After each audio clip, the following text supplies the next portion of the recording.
Hi, I'm your moderator, Penfield Tate. I've lived in Colorado for over 40 years. I'm an attorney with the law firm of Greenberg Traurig, and I'm a former state legislator. I'm also married with an adult daughter with developmental disabilities. Let's meet the rest of our panelists today. My name is John Creighton. I'm president of the St. Vrain Valley School Board based in Longmont, Colorado, where my wife and I are raising 3 children, and president of the High Plains Bank Holding Company with locations in eastern Colorado, where my family's been doing business since 1920. I'm Jamie Sarche. I'm the Director of Outreach at Feldman Mortuary. I'm the mother of 2 kids who are in Denver Public Schools, and I advocate for public schools. Hi, I'm Todd Bower. I'm a Denver firefighter, native of Colorado, married to my high school sweetheart for 20 years with 2 children. Hi, I'm Greta Roberts. I'm a native of the San Luis Valley in Colorado, and I've been in healthcare over 37 years as a nurse, and I teach and work at Adams State College in higher ed. I'm Trinidad Rodriguez. I'm an investment banker at George K. Baum & Company. I'm born and raised in Denver, and I have an 8-year-old daughter.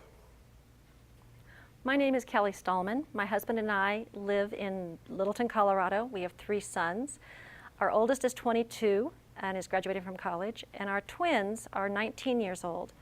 Mark and Eric were born at 1 and 2 pounds and have profound cerebral palsy. Panelists, we're talking about a number of things today. Let me start by asking you, what do you see from your personal experience in terms of things that aren't working in Colorado these days? I have a child who's a junior at George Washington and one who's in 8th grade at Hamilton Middle School. And when they first started elementary school, my older child, we were fundraising for a climbing wall in our gym, and that was fabulous and it was so cool. Well, now that same school is fundraising for 3 teachers. You can't fundraise yourself out of this. Greta. In the San Luis Valley, we have 2 of the poorest counties in the state, Castilla and Conejos County. And to fundraise down there is really, really difficult. On the Eastern Plains, many school districts are moving to 4-day school weeks as a cost savings measure. Essentially what that does is it shifts the costs of education away from taxpayers to working families. My daughter's was a school counselor in a K through 12 school district, which ended up going to a 4-day week because they just couldn't afford to keep all of the teachers that they had on board at that school. Okay. And Jamie. Well, wouldn't it be so much more fiscally responsible to be able to pay enough in taxes that our schools could have a 5-day week? You wouldn't have to do that 5th day in daycare. You wouldn't have to be paying your own transportation on the bus or whatever. Wouldn't that be more fiscally responsible? And theoretically, your kids get a better education because they spend Absolutely. more time on task in the classroom. Kelly. You get what you pay for. There's no such thing as a free lunch. We need to find the money to make the investments so that we do build it for the future and to make it better than we left it. Trini. As a businessman, I have a concern that not enough Coloradans have an opportunity to start their education on the right track and end their education on the right track. If we want to have people who can enter the labor force and create a good tax base in our state, we better be educating them. But not only do we have to set these children up so that they can get the proper education with low student-to-teacher ratios and those sorts of items, but also give them the platform by which they can afford a higher education so they can be not saddled with that economic hindrance going forward. I have a cousin who is graduating from high school.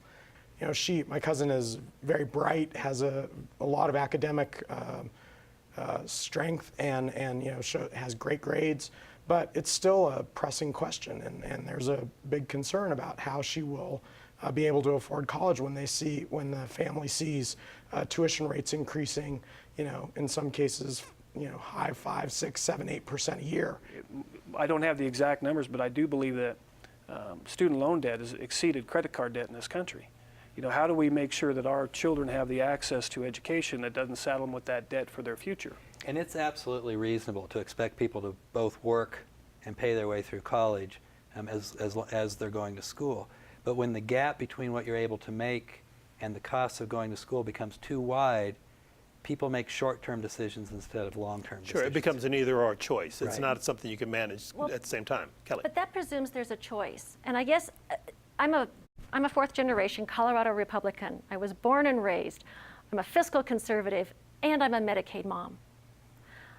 It never occurred to me that I wouldn't be able to provide for my kids by myself, that my husband and I couldn't pull it all together. Kelly, you raise an interesting point. I met with a community-based organization last week that services parts of the developmentally disabled community, and they talked about that due to state budget problems, their lists were frozen, so they were no longer allowed to provide services to any more people, and they've got waiting lists that are now many years long. It's more all widespread. over the state. We have so many hospitals that don't have enough nurses to go around. We have to have traveling nurses come in, and that is such a strain on a budget for a hospital because they have to pay those nurses so much more. And so if we can educate our own nurses in our own state at the nursing schools that are in the state, it will, not put such a strain on that. Let's talk about one other topic that affects all of us. Let's talk about our transportation system and how we move around from part of the state to part of the state. And I guess as I look at the panelists here, Greta, I think you've probably traveled the greatest distance to be with us today. What's your experience in terms of our transportation system here in the state? From Colorado Springs to Denver, you'd bleep me if I said the word. Wow, it's a congested area. If you travel at the wrong time coming up to Denver, you sit there for hours on I-25. Trini? I'd just talk about driving to and from the ski areas on a Sunday afternoon, driving home, or on a Friday afternoon or Saturday morning driving up, and just the amount of time you have to spend to go enjoy our state's natural beauty sometimes. The other thing to think about with it is if people come here for on vacation and it's a problem for them, they might not come back. And so it's really important that we help them to have a great experience here. It's Greta. In the valley, to get out of the valley, you have to go over a pass. Any way you want to get out, you have to go over a pass. And with the transportation issues with snowplows, we have a lot of bad weather down there, and on Levita Pass, on Wolf Creek Pass, on Kenosha Pass, we always have a lot of snow, but the snow plows aren't always running. Well, if a snowplow can't make it, I assume other people can't make it either. So, John? I think the big challenge that we face is matching our investments with our aspirations. We have a lot of expectations for public services in this state, and we face a very simple challenge. The state does not collect the revenues to pay for the public services that we expect to maintain our quality of life.